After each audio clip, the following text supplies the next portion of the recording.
damn, this bomb's bulletproof. Sorry, but the only thing I drink is alcohol, Mountain Dew, and a liberal's tears. I don't trust the government, you SOB. Name's Cletus, and with the upcoming release of Starfield, I wanted to go back and play previous Bethesda titles. This time, we are going to be fighting the government and eating radiation in Fallout 3. Starting out, I popped out my mama, learned to walk, and adjusted my special stats. I set my intelligence to 1, but what I like in brain power, I made up for it with macho man muscles. By 10, I was hitting on ladies, fighting rednecks, sucking on sweet rolls, and shooting BBs. You see, I grew up poor, having been born to the wrong side of the vault. I was envious of the kids that got leather jackets and sweet rolls. When I came of age, it was time to test, where I was informed I would make a great fry cook. Some would hate this, but I actually loved it, for SpongeBob is an idol of mine.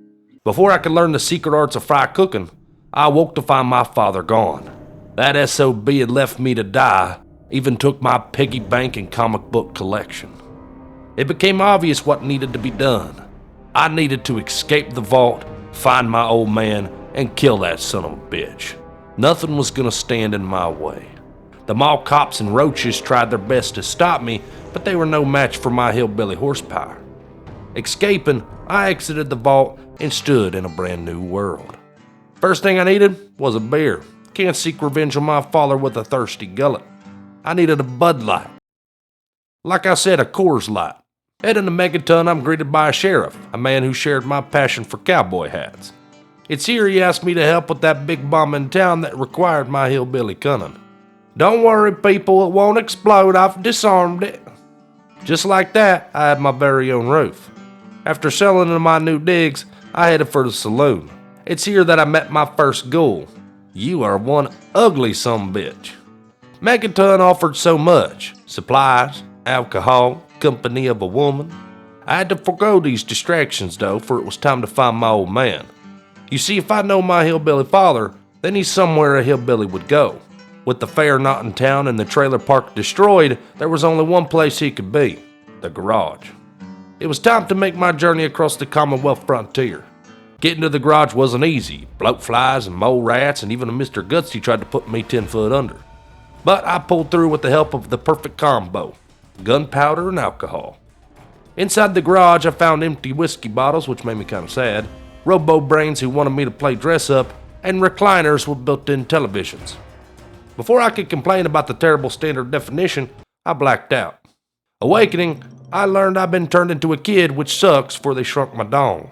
Inside this TV world, I met Betty, who refused to help me find my daddy until I did some work for her first. First thing she wanted was me to make old Timmy cry. So I destroyed his lemonade stand, since it wasn't Mountain Dew, kicked his pansy ass, and slept with his mama. Let's just say he cried more than a liberal on Twitter. As I returned to Betty, her true form is revealed. Apparently she's transgender, and her real name is Kraus. It became clear I needed to escape this woke simulation.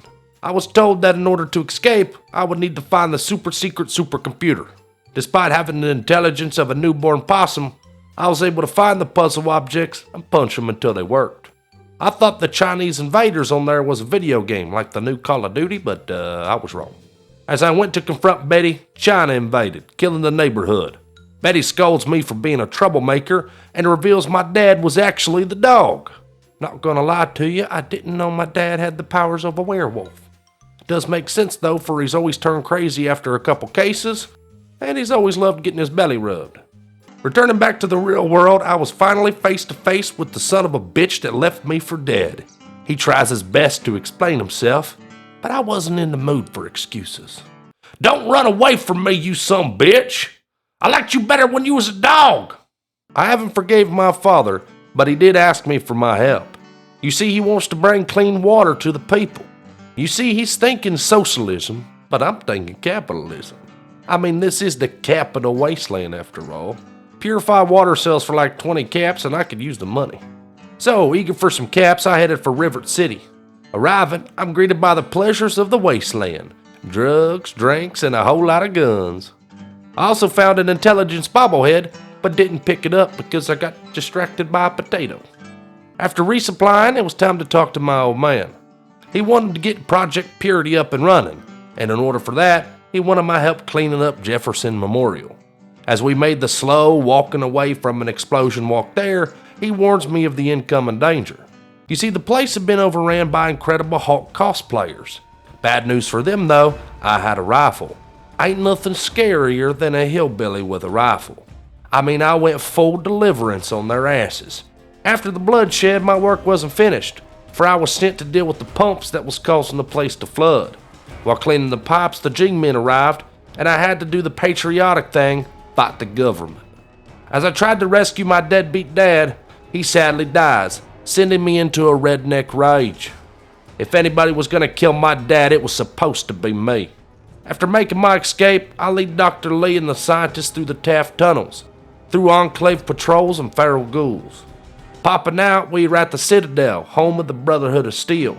These guys are tech wizards, descendants of the Geek Squad, having formed fetishes for big armor and technology.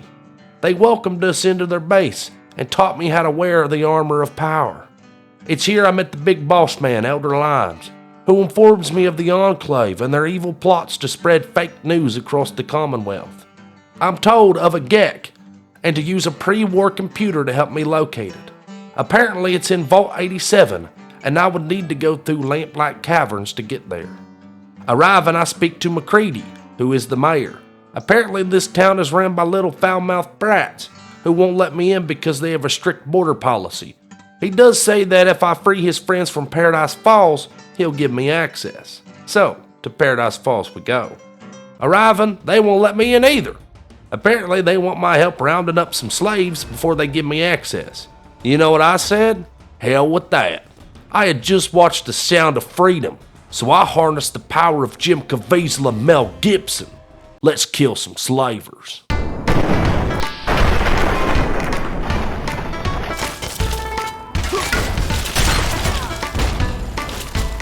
After my rescue mission, I returned to Little Lamplight. In order to gain access to the vault, I would need to go through Murder Pass. This place was filled with super green dudes, but they were no match for my revolver. Finally, I had made it to the vault. Inside where the horrors of Big Pharma were on full display. Luckily though, I had made a friend. His name was Hawks. Apparently he had been trapped here and has taught himself to read, something I can't even do. With his help, I defeated the Jolly Green Army and retrieved the GEC. Before we could get celebratory bears, I was bushwhacked by the Enclave. Waking up in Guantanamo Bay, Colonel Autumn tries to interrogate me. Before he has the chance to play hide the baton in the prisoner, I'm released by the president.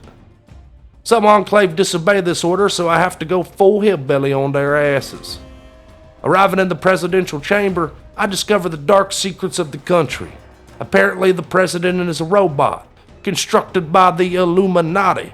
He wants to help me spread the FEV-19 virus, wiping out most of the Commonwealth. First, Mr. President, I don't trust robots. Second, I don't trust government.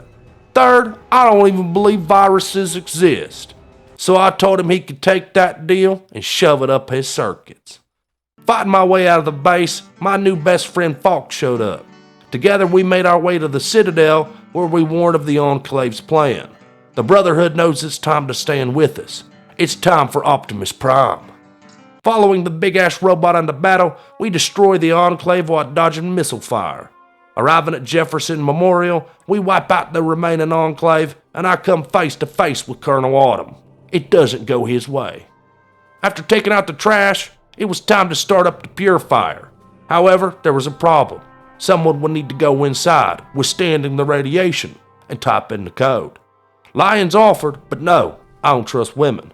And Fox refused because of plot reasons. So, it was left to me. Inside the rotunda, it was time to face my destiny.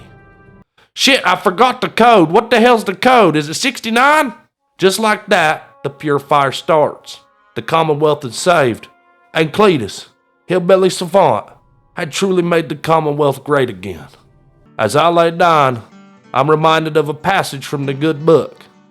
Let the Lord shine his light upon thee. Let him gift you the grace of dew, alcohol, and trucks. If you like this video, subscribe.